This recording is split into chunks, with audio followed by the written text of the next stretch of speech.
Les débats de l'été Sud Radio, midi 13h30, Stéphanie Demuru. Il est 12h11, on va évoquer les incendies dans le sud et en Haute-Corse. Les pompiers ont lutté jusque tard dans la nuit contre un incendie virulent attisé par des rafales de vent en Haute-Corse, non loin de la touristique Île-Rousse. Les flammes étaient proches de 3 villages, dont celui de Corbara. Nous sommes en direct avec Stéphane Orticoni, le capitaine commandant des opérations de secours. Bonjour Stéphane Orticoni. Bonjour. Merci beaucoup d'être avec nous. À l'heure actuelle, le feu est désormais fixé, c'est bien ça ? Il est fixé, effectivement. Alors ça veut dire quoi concrètement, fixé dans la bouche d'un pompier ? Ça veut dire qu'il n'y a plus aucun risque ? Alors non, pas qu'il n'y ait plus aucun risque, mais qu'on arrive à positionner sur des endroits stratégiques et dangereux du feu assez de moyens pour pouvoir mettre des lances sur ce feu avec du travail de forestage, du noyage de lisières et de sécurisation de la totalité des endroits dangereux. Il reste donc des points chauds. Il reste des points chauds sur la totalité du sinistre et nous avons 80 pompiers actuellement, forestiers sapeurs, des collègues formation militaire de la sécurité civile, un groupe d'intervention feu de forêt de la Drôme avec les services d'incendie de secours de la Haute-Corse qui nous donnent un coup de main pour l'extinction complète de ce sinistre. Alors c'est tout de même un exploit parce que le travail ne devait pas être très facile. Il y avait beaucoup de rafales cette nuit en Haute-Corse. Les conditions étaient extrêmes, c'est-à-dire qu'on avait une pente ascendante, on avait un vent violent, une température importante et un feu qui s'est développé à travers des maisons. Donc là, le travail des secours a été de la protection d'habitation, de confinement de personnes et surtout un travail associé avec le directeur des opérations de secours qui était monsieur le maire pour pouvoir sécuriser la population dans ces conditions qui étaient vraiment très extrêmes. Capitaine Orticoni, c'est un travail très minutieux, j'imagine, très réglementé parce qu'il y a toujours le risque que le feu, évidemment, s'étende. Tout à fait. C'est-à-dire que ce sont des idées de manœuvre qui sont calculées. Malheureusement, la météo ne joue pas tout le temps en notre faveur, donc on essaye de travailler en anticipation avec les différents services de secours, l'interservice, et toujours en accord avec le directeur des opérations de secours et le commandant des opérations de secours pour avoir les meilleurs objectifs et les meilleures idées de manœuvre possibles. Combien d'hommes mobilisés et quels moyens cette nuit ?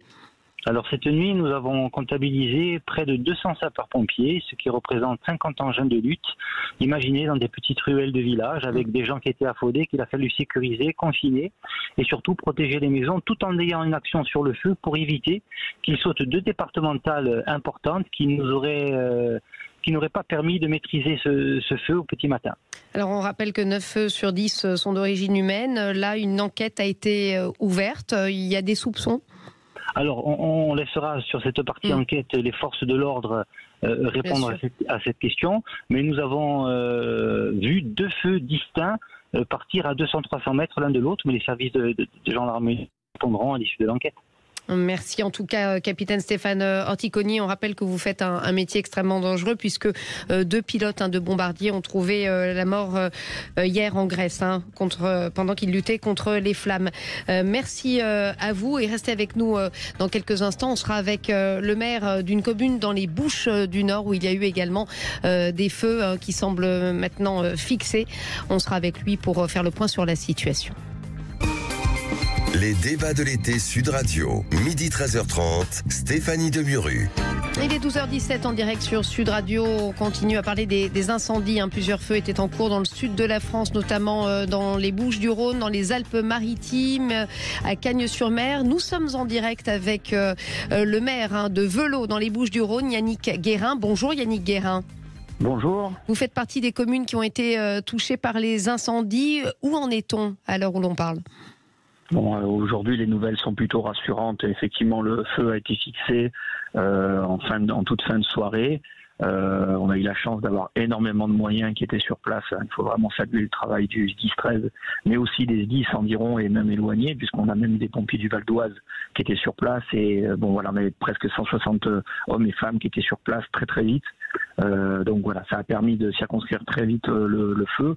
On va dire qu'on a perdu 3 hectares, mais vu le poumon vert où se situait ce départ de feu, on a eu quand même beaucoup de chance. Dans ces cas-là, j'imagine, Yannick Guérin, qu'il faut aller très vite, réagir très vite et mobiliser un maximum de moyens. Effectivement, et c'est toute la stratégie qui est mise en place cet été par le SDIS 13. Je salue le travail encore une fois, étant membre même du conseil d'administration du SDIS 13 au conseil départemental. Voilà, il y avait vraiment quelque chose qui avait été mis en place et ça contribue à pouvoir agir très vite. Le feu est parti vers 7h30 et on peut dire qu'à partir de 20h déjà il était bien sous contrôle et quasiment éteint. Aujourd'hui, est-ce qu'on a une idée de l'origine du feu? Une enquête est ouverte à l'instar de la Haute-Corse? Oui, il y a une enquête qui est ouverte. Alors comme il y a eu deux départs différents, voilà, il y a des présomptions quand même sur un acte criminel, mais je ne vais pas me substituer à l'enquête en cours. On aura assez rapidement des réponses, je pense. J'imagine qu'il y a beaucoup de touristes dans votre zone. On est en plein été. Est-ce que vous avez envisagé des évacuations?